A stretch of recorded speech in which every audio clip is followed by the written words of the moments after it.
ఎండల తీవ్రతతో రాష్ట్రం అగ్నిగుండంలా మారింది. గతంలో ఎప్పుడూ లేని విధంగా 46 డిగ్రీల పైనే ఉష్ణోగ్రతలు నమోదవుతున్నాయి.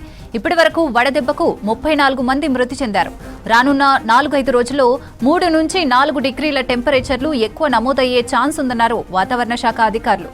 ఎండవేడి, వడగాలుల తీవ్రత మరింత పెరిగే అవకాశం ఉందన్నారు. చిన్నపిల్లలు, వృద్ధులు, గర్భిణీలు జాగ్రత్తగా ఉండాలని సూచించారు అధికారులు. కొమరంభీం, ఆసిఫాబాద్, మంచిర్యాల, కరీంనగర్, పెద్దపల్లి, జయశంకర్ భూపాల్పల్లి జిల్లాలతో పాటు ములుగు, ఖమ్మం, నల్గొండ, సూర్యాపేట, మహబూబాబాద్, వరంగల్, హనుమకొండ జిల్లాలకు రెడ్ అలర్ట్ జారీ చేశారు. ఎండలతో పాటు ఇవాళ, రేపు ఉరుములు, మెరుపులు, ఈదురు గాలులతో కూడిన వర్షాలు పడే ఛాన్స్ ఉందన్నారు వాతావరణ శాఖ అధికారులు. నల్గొండ, రంగారెడ్డి, హైదరాబాద్, మేడ్చల్, మల్కాజ్గిరి, వికారాబాద్ జిల్లాలతో పాటు సంగారెడ్డి, మెదక్, కామారెడ్డి, మహబూబ్ నగర్, నాగర్ కర్నూల్, వనపర్తి, నారాయణపేట, జోగులాంబ, గద్వాల జిల్లాలలో అక్కడక్కడ వర్షం కురిసే అవకాశం ఉందన్నారు. రైట్, ఇక వెదర్ కి సంబంధించి మరిన్ని డీటెయిల్స్ కల్పన అందిస్తారు. కల్పన, ఓవర్ టు యూ. రాష్ట్ర వ్యాప్తంగా మీరు చెప్పినట్టుగానే అగ్నిగుండంలా మనకు ఎండల తీవ్రత కనిపిస్తూ ఉంది. నిప్పుల వర్షంలా గత 4-5 రోజుల నుంచి ఎండల తీవ్రత ఉండడంతో ఇటు అధికారులు ఎప్పటికప్పుడు కూడా సూచనలు జారీ చేయడం జరుగుతూ ఉంది. ముఖ్యంగా ఉత్తర తెలంగాణ జిల్లాలతో పాటు పలు జిల్లాల్లో మనకు ఇప్పటికే 46 డిగ్రీల పైగా గరిష్ట ఉష్ణోగ్రతలు నమోదవుతుండడంతో పాటు వడగాలులు, వేడి వాతావరణం ఉండడంతో చిన్నపిల్లలు, వృద్ధులు, గర్భిణీ స్త్రీలు తగిన జాగ్రత్తలు తీసుకోవాలని చెప్పేసి ఎప్పటికప్పుడు కూడా సూచనలు జారీ చేయడం జరుగుతూ ఉంది. ముఖ్యంగా చూసుకున్నట్టయితే ఇప్పటికే పలు జిల్లాలకు సంబంధించి కావచ్చు, ఇటు ఖమ్మం, భద్రాచలం, నిజామాబాదు, ఆదిలాబాదు, హన్మకొండ, రామగుండం, మెదక్, మహబూబ్ నగర్, నల్గొండ, హైదరాబాదు ఈ పరిసర ప్రాంతాల్లో కూడా మనకు అధికంగా గరిష్ట ఉష్ణోగ్రతలు నమోదవుతుండడంతో ఆ జిల్లాలకు సంబంధించి ఎప్పటికప్పుడు కూడా సూచనలు జారీ చేయడం జరుగుతూ ఉంది. నిన్న కూడా మనకు ఈ జిల్లాలో అధికంగా గరిష్ట ఉష్ణోగ్రతలు నమోదయ్యాయి. అదేవిధంగా కూడా నిన్న ఒక్కసారిగా వాతావరణం మారిపోయి పలు ప్రాంతాల్లో వర్షాలు కూడా నమోదయ్యాయి. నిన్న దాదాపు చూసుకున్నట్టయితే ఇటు నారాయణపేటలో కావచ్చు దాదాపు 5 సెంటీమీటర్ల వర్షపాతం నమోదైంది. ఇటు వనపర్తిలో 4 సెంటీమీటర్లు, అదేవిధంగా జోగులాంబ, గద్వాల జిల్లాలో కూడా 4 సెంటీమీటర్ల వర్షపాతం నమోదైంది. మహబూబ్ నగర్, నల్గొండ, వికారాబాద్ ఈ పరిసర ప్రాంతాల్లో కూడా మనకు దాదాపు 1 నుంచి 2 డిగ్రీలుగా మనకు సెంటీమీటర్ల వర్షపాతం నమోదైంది. అదేవిధంగా హైదరాబాద్లో కూడా మనకు దాదాపు మధ్యరాత్రికి, అదేవిధంగా తెల్లవారుజామున మనకు అక్కడక్కడ చిన్నపాటి వర్షపాతం కూడా నమోదైన పరిస్థితులు నెలకొన్నాయి. కాస్త మనకు చల్లబడ్డట్టే అయినప్పటికీ కూడా మనకు ఉదయం అవ్వడంతోనే దాదాపు 9 గంటల నుంచి తిరిగి మళ్ళీ ఎండల తీవ్రత కొనసాగుతూ ఉంది. కాకపోతే నిన్న కురిసిన వర్షాలకైతే ఇటు రైతులైతే తీవ్రంగా నష్టపోతున్నారనే చెప్పుకోవచ్చు. ఈదురుగాలులతో కూడిన వర్షం కురవడంతో కూడా ఇటు దాదాపు మామిడి పంట కావచ్చు, అదేవిధంగా ఇటు వరి కావచ్చు, వీటికి సంబంధించి అయితే తీవ్రంగా నష్టపోతున్నారనే చెప్పుకోవచ్చు. అదేవిధంగా ఈ రోజుకి సంబంధించి కూడా మనకు ఎండల తీవ్రత అధికంగా ఉండడంతో పాటు సాయంత్రం సమయంలో ఒక్కసారిగా వాతావరణం మారిపోయి వర్షాలు కురిసే అవకాశం ఉండడంతో ఈ హెచ్చరికలు అయితే జారీ చేయడం జరిగింది. ఇక గత 2-3 రోజుల నుంచి మనకు రికార్డు స్థాయిలో ఎండల తీవ్రత, వేడి వాతావరణం, గరిష్ట ఉష్ణోగ్రతలు ఉండడంతో మనుషులు అయితే పిట్టల్లా రాలిపోతూ ఉన్నారు. వడదెబ్బ బారిన పడి ఎంతో మంది చనిపోతున్న పరిస్థితులు కూడా నెలకొన్నాయి. దీంతో ఇప్పటికే మంత్రి పొంగులేటి కూడా ఒక సమీక్ష సమావేశం నిర్వహించారు. ఎవరు కూడా వడదెబ్బ బారిన పడకుండా ఉండేందుకు కూడా ఎలాంటి జాగ్రత్తలు తీసుకోవాలని చెప్పేసి కూడా మాట్లాడడం జరిగింది. అదేవిధంగా ముఖ్యంగా చూసుకున్నట్టయితే దాదాపు ఇటు గురువారంకి సంబంధించి 22 మంది మృత్యువాత పడ్డం, అదేవిధంగా శుక్రవారం 34 మంది, నిన్న శనివారం 22 మంది కూడా వడదెబ్బ బారిన పడి చనిపోయినట్టుగా కూడా తెలుస్తూ ఉంది. సో రానున్న రోజుల్లో మరింత ఎండల తీవ్రత పెరిగే అవకాశం ఉండడంతో వడదెబ్బ బారిన పడకుండా ఎలాంటి జాగ్రత్తలు తీసుకోవాలని చెప్పేసి ఇటు వాతావరణ శాఖతో పాటు ఆరోగ్య శాఖకు సంబంధించి కూడా సమీక్ష సమావేశం నిర్వహించి ఎప్పటికప్పుడు కూడా ఎలాంటి జాగ్రత్తలు తీసుకోవాలి, ప్రజలు ఎలాంటి ముఖ్యంగా ఏ సమయంలో బయటికి వెళ్ళొద్దని చెప్పేసి అవన్నీ జాగ్రత్తలకు సంబంధించి కూడా మాట్లాడడం జరిగింది. అదేవిధంగా ఇటు ప్రభుత్వంకి సంబంధించి సీఎం రేవంత్ రెడ్డి కూడా ఎండల తీవ్రత పెరగడం, వడదెబ్బ బారిన పడి ఎక్కువగా మరణిస్తూ ఉండడంతో కూడా ఇటు సీఎం కూడా ఎండల తీవ్రత మీద మాట్లాడడం జరిగింది. అదేవిధంగా ముఖ్యంగా భారతదేశం అంతా కూడా అగ్నిగుండంలా నిప్పుల వర్షము తలపిస్తుండడంతో కూడా ఇటు నేషనల్ హ్యూమన్ రైట్స్ కమిషన్ సంబంధించి కూడా పని వేళలు తగ్గించాలి, కార్మికులు, వలస కార్మికులు, భవన నిర్మాణ కార్మికులు ఎవరైతే ఉంటారో శరీరానికి ఎక్కువగా శ్రమ కల్పిస్తూ ఉంటారో వారు ఎక్కువగా వడదెబ్బ బారిన పడే అవకాశం ఉండడంతో పని వేళలు తగ్గించాలని చెప్పేసి ఒక నివేదిక ఇవ్వడం కూడా జరిగింది. అదే విధంగా కూడా ఇటు వాతావరణ శాఖకు సంబంధించి కూడా ఎప్పటికప్పుడు అలర్ట్స్ కూడా జారీ చేయడం జరుగుతూ ఉంది. ఇక నిన్న చూసుకున్నట్టయితే మనకు ఎండ తీవ్రత అధికంగా కనిపించింది. అదేవిధంగా ఈ రోజుకి సంబంధించి కూడా ఎండల తీవ్రత అధికంగా ఉండడంతో పలు జిల్లాలకు హెచ్చరికలు జారీ చేయడం జరిగింది.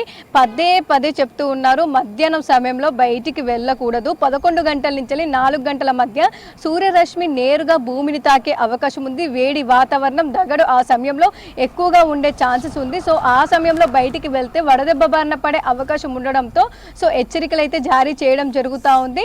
అదేవిధంగా ఈ రోజుకి సంబంధించి కూడా దాదాపు 12 జిల్లాలకు రెడ్ అలర్ట్ జారీ చేయడం జరిగింది. మనకు హీట్ వేవ్ కాదు, సివియర్ హీట్ వేవ్ ఉండే అవకాశం ఉండడంతో కూడా ప్రజలకు సంబంధించి ఎప్పటికప్పుడు ఆయా జిల్లాల యంత్రాంగంకి సంబంధించి ఆయా జిల్లాల అధికారులు కలెక్టర్లకు సంబంధించి ఏ కలర్ వార్నింగ్స్ ఇచ్చారు, ఎక్కడెక్కడ ఇచ్చారని చెప్పేసి ఎప్పటికప్పుడు కూడా ఇవ్వడం జరుగుతూ ఉంది. ఇక ఈ రోజుకి సంబంధించి మనకు సివియర్ హీట్ వేవ్, అదేవిధంగా 45 డిగ్రీలకు పైగా గరిష్ట ఉష్ణోగ్రతలు ఏ జిల్లాలో నమోదయ్యే అవకాశం ఉందో ఒక్కసారి కనుక మనం చూసుకున్నట్టయితే ఇటు కొమరంభీం, ఆసిఫాబాద్, మంచిర్యాల, కరీంనగర్, పెద్దపల్లి, జయశంకర్, భూపాలపల్లి, ములుగు, ఖమ్మంతో పాటు ఇటు నల్గొండ, సూర్యాపేట, మహబూబాద్, వరంగల్, హన్మకొండ ఈ జిల్లాలకు సంబంధించి రెడ్ కలర్ వార్నింగ్ జారీ చేయడం జరిగింది. ఈ జిల్లాలో సివియర్ హీట్ వేవ్ ఉండడంతో పాటు 45 డిగ్రీలకు పైగా గరిష్ట ఉష్ణోగ్రతలు నమోదయ్యే అవకాశం ఉండడంతో ఆయా జిల్లాల ప్రజలు తగిన జాగ్రత్తలు తీసుకోవాలని సూచిస్తా ఉన్నారు. ముఖ్యంగా రైతులు ఈ మధ్య కాలంలో ఎక్కువగా వడదెబ్బ బారిన పడే అవకాశం ఉండడంతో కూడా రైతులకు సంబంధించి వ్యవసాయ శాఖతో కూడా కోఆర్డినేట్ అవుతూ ఎప్పటికప్పుడు కూడా ఈ సూచనలు అయితే ఇవ్వడం జరుగుతూ ఉంది. అదేవిధంగా కూడా మనకు టెంపరేచర్స్తో పాటు వామ్ నైట్ అంటే రాత్రి వేళల్లో కూడా మనకు కనిష్ట ఉష్ణోగ్రతలు అధికంగా నమోదవుతుండడంతో పలు జిల్లాలకు వాటికి సంబంధించి కూడా వేడి రాత్రులు ఏ జిల్లాలో ఉండే అవకాశం ఉందో ఆ జిల్లాలకు అలర్ట్స్ కూడా జారీ చేయడం జరిగింది. ఒక్కసారి కనుక మనం ఆ జిల్లాలు చూసుకున్నట్టయితే ఇటు ఆదిలాబాద్, కొమరంభీం, ఆసిఫాబాద్, మంచిర్యాల, వరంగల్, హన్మకొండ, రంగారెడ్డి, హైదరాబాద్తో పాటు ఇటు మేడ్చల్, మల్కాజిగిరి సో ఈ జిల్లాలకు సంబంధించి ఎక్కువగా మనకు ఉండే అవకాశం ఉండడంతో ఆ జిల్లాలకు కూడా అలర్ట్ జారీ చేయడం జరిగింది. అదేవిధంగా మిగిలిన అన్ని జిల్లాలకు సంబంధించి కూడా మనకు ఆరెంజ్ అలర్ట్ కొనసాగుతోంది.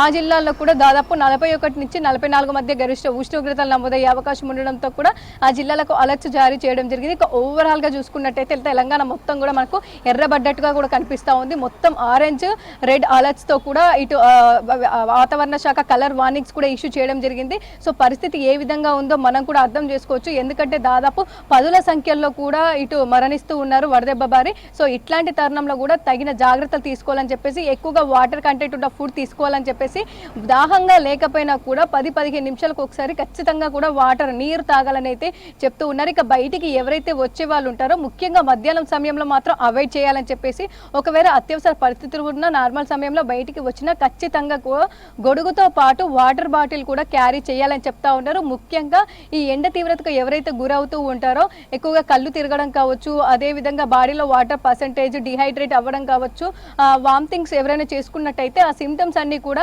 దాదాపు ఎండ దెబ్బకి సంబంధించి అని చెప్పేసి, ఎవరైనా అట్లాంటివి ఉంటే ఓఆర్ఎస్ ఎక్కువ తీసుకోవాలని చెప్పేసి నిమ్మరసం కావచ్చు, కొబ్బరి నీళ్ళు తాగి వెంటనే వైద్యుల దగ్గరికి వెళ్ళాలని చెప్తా ఉన్నారు. సో ముఖ్యంగా వడదెబ్బ బారిన పడితే మరణించే అవకాశం కూడా ఎక్కువగా ఈ మధ్య కాలంలో కనిపిస్తూ ఉండడంతో ఇట్లాంటి సూచనలు అయితే జారీ చేయడం జరుగుతూ ఉంది. ఇక ఆరోగ్య శాఖ కూడా సపరేట్ గా మనకు ఒక బులెటిన్ కూడా రిలీజ్ చేయడం జరిగింది, ఒక నివేదిక కూడా ఇవ్వడం జరిగింది. వడదెబ్బ బారిన పడకుండా ఎలాంటి జాగ్రత్తలు తీసుకోవాలి, ఒక పడినట్టయితే ఎలా ఉండాలి, ఏ విధంగా వైద్యుల దగ్గరికి వెళ్ళాలని చెప్పేసి ఆచరించాలని చెప్పేసి ప్రత్యేకమైన నివేదిక కూడా ఇవ్వడం జరిగింది. ఇక ఓవరాల్ గా చూసుకున్నట్టయితే తెలంగాణ రాష్ట్ర వ్యాప్తంగా నిప్పుల వర్షం మరో 4 రోజుల పాటు ఆగేలా లేదు. ఇప్పటికే ఎండల తీవ్రత అధికంగా ఉందంటే సోమవారం నుంచి మనకు రోహిణి కార్తె కూడా ప్రారంభం కాబోతా ఉంది. రోహిణి కార్తె అంటేనే రోళ్లు పలిగే విధంగా ఎండల తీవ్రత ఉంటుందని చెప్పేసి కూడా మనం చెప్పుకుంటూ ఉంటాము. అదే విధంగా కూడా మనకు సోమవారం నుంచి మరింత ఎండల తీవ్రత పెరిగే అవకాశం ఉండడంతో కూడా మరింతగా జాగ్రత్తగా ఉండాలని సూచిస్తా ఉన్నారు.